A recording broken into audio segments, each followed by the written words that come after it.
Trivandrum international സീപോർട്ടിന്റെ ആസ്ഥാനമായ വിഴിഞ്ഞത്ത് നിന്നും ദേശീയപാത 66ലേക്കുള്ള കണക്ടിവിറ്റി റോഡ് അടുത്ത മാസം പകുതിയോടെ യാഥാർത്ഥ്യമാകുമെന്ന് കരുതാം. പണികൾ അതിവേഗം മുന്നോട്ട് നീങ്ങുകയാണ് രാത്രിയും പകലുമായിട്ട്. വിസിലും അദാനി ഗ്രൂപ്പും വളരെ കാര്യക്ഷമമായി റോഡ് പണികൾ എത്രയും വേഗം പൂർത്തിയാക്കി ജനുവരിയിൽ തന്നെ ചരക്ക് ഗതാഗതം കരമാർഗം ഉറപ്പാക്കാനുള്ള നീക്കങ്ങളിലാണ്.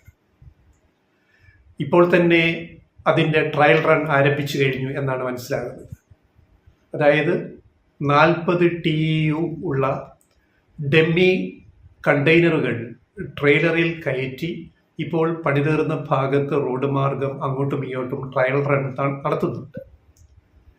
കാരണം തുറന്നു കഴിയുമ്പോൾ, കണക്ടിവിറ്റി റോഡ് തുറന്നു കഴിയുമ്പോൾ വിഴിഞ്ഞത്ത് നിന്നും കണ്ടെയ്നറുകൾ 24 TEU കണ്ടെയ്നറുകൾ ട്രെയിലറുകളിൽ കയറ്റി അല്ലെങ്കിൽ ലോറികളിൽ കയറ്റി ഈ വഴിയെ പോകേണ്ടതുള്ളത് കൊണ്ട് റോഡിൻ്റെ ബലം, അതിൻ്റെ കാര്യക്ഷമത, ഉറപ്പ്, ഈ കാര്യങ്ങളൊക്കെ പരിശോധിക്കാനാണ് ഇപ്പോൾ ഡമ്മി കണ്ടെയ്നർ ട്രെയിലറുകൾ ഓടിച്ചുകൊണ്ടിരിക്കുന്നത്.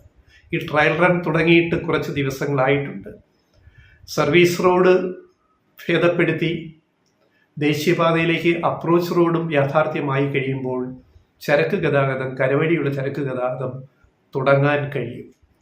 സർവീസ് റോഡ് ബലപ്പെടുത്തിയാണ് ഇപ്പോൾ കണ്ടെയ്നറുകൾ പോകാനുള്ള വഴിയൊരുക്കുന്നത്. ഈ താൽക്കാലിക റൂട്ട്, ഇൻ്ററിം റൂട്ട് ദേശീയപാതയിൽ കണക്ട് ചെയ്യുന്നതിന് അവിടെ അപ്രോച്ച് റോഡും ഇതിനകം ശരിയാകേണ്ടതുണ്ട്. എന്തായാലും ജനുവരി ആദ്യം തന്നെ അപ്രോച്ച് റോഡും ശരിയാകുമെന്ന് പ്രതീക്ഷിക്കുന്നു. ഈ റോഡ് യാഥാർത്ഥ്യമായി കഴിഞ്ഞാൽ, കരമാർഗമുള്ള കണക്ടിവിറ്റി യാഥാർത്ഥ്യമായി കഴിഞ്ഞാൽ വിഴിഞ്ഞത്തിൻ്റെ ഗേറ്റ്വേ കാർഗോ പ്രവർത്തനം തുടങ്ങും. ഗേറ്റ്വേ കാർഗോ പ്രവർത്തിക്കണമെങ്കിൽ കരമാർഗമുള്ള, അതുപോലെ റെയിൽ മാർഗമുള്ള കണക്ടിവിറ്റികൾ ശരിയാകേണ്ടതുണ്ട്. ഇത് പൂർത്തിയായി കഴിയുമ്പോൾ അടുത്ത മാസം മുതൽ കാർഗോ വഴി തന്നെ ചരക്ക്, ഗേറ്റ്വേ കാർഗോ വഴി കരമാർഗം ചരക്കുകൾ കണ്ടെയ്നർ ലോറികളിൽ, ട്രെയിലറുകളിൽ അയൽ സംസ്ഥാനങ്ങളിലേക്കും തമിഴ്നാട്, ആന്ധ്ര, തെലങ്കാന, കർണാടക തുടങ്ങിയ അയൽ സംസ്ഥാനങ്ങളിലേക്കും കേരളത്തിൻ്റെ വിവിധ ഭാഗങ്ങളിലേക്കും കണ്ടെയ്നർ ട്രെയിലറുകളിൽ ചരക്കുകൾ കൊണ്ടുപോകാൻ സാധിക്കും. അതുപോലെ ചരക്കുകൾ കൊണ്ടുവരാനും സാധിക്കും. വ്യവസായി സമൂഹം, വിഴിഞ്ഞവുമായി ബന്ധപ്പെട്ട് നിൽക്കുന്ന വ്യവസായി സമൂഹത്തിൻ്റെ മറ്റൊരു പ്രധാന ആവശ്യമാണ് ഈ റോഡ് കണക്ടിവിറ്റിയോടൊപ്പം, ഇത് താൽക്കാലികമായിട്ടാണ് റോഡ് കണക്ടിവിറ്റി ഉണ്ടാക്കുന്നതെങ്കിലും ഇതോടൊപ്പം തന്നെ റെയിൽ കണക്ടിവിറ്റിക്ക് വേണ്ടി താൽക്കാലികമായിട്ട് നേമത്തോ ബാലരാമപുരത്തോ ടെർമിനൽ നിർമ്മിക്കണമെന്നും വ്യവസായി സമൂഹം ആവശ്യപ്പെടുന്നുണ്ട്. വിഴിഞ്ഞം കേന്ദ്രീകരിച്ച് പ്രവർത്തിക്കുന്ന വ്യവസായ ഗ്രൂപ്പുകൾ ആവശ്യപ്പെടുന്നുണ്ട്. ഇക്കാര്യത്തിലും വൈകാതെ ഒരു എടുക്കേണ്ടതുണ്ട്. കാരണം അതിന് റെയിൽവേയുടെ അനുമതി കൂടി ആവശ്യമാണ്, റെയിൽവേയുടെ തീരുമാനം ആവശ്യമാണ്. താൽക്കാലികമായിട്ട് നേമത്തോ അല്ലെങ്കിൽ ബാലരാമപുരത്തോ കണ്ടെയ്നർ ടെർമിനൽ നിർമ്മിക്കാൻ റെയിൽവേ മുൻകൈയെടുക്കണം, റെയിൽവേയുടെ അനുവാദം ആവശ്യമാണ്. അക്കാര്യത്തിൽ അല്പം കൂടി കാത്തിരിക്കേണ്ടി വരുമെന്ന് വേണം കരുതാൻ.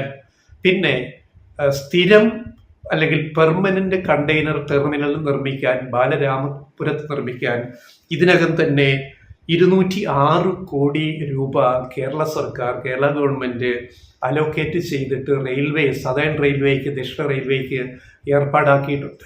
അലോക്കേറ്റ് ചെയ്തു കഴിഞ്ഞു 206 കോടി രൂപ ബാലരാമപുരത്ത് പെർമനന്റ് കണ്ടെയ്നർ ടെർമിനൽ നിർമ്മിക്കാൻ വേണ്ടി.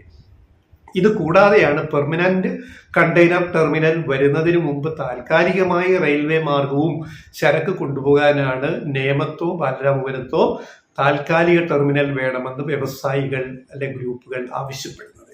ഇക്കാര്യത്തിൽ ഇനി തീരുമാനം ഉണ്ടാകേണ്ടതുണ്ട്. എന്തായാലും റോഡ് മാർഗമുള്ള കണക്ടിവിറ്റി ജനുവരിയിൽ തന്നെ യാഥാർത്ഥ്യമാകും.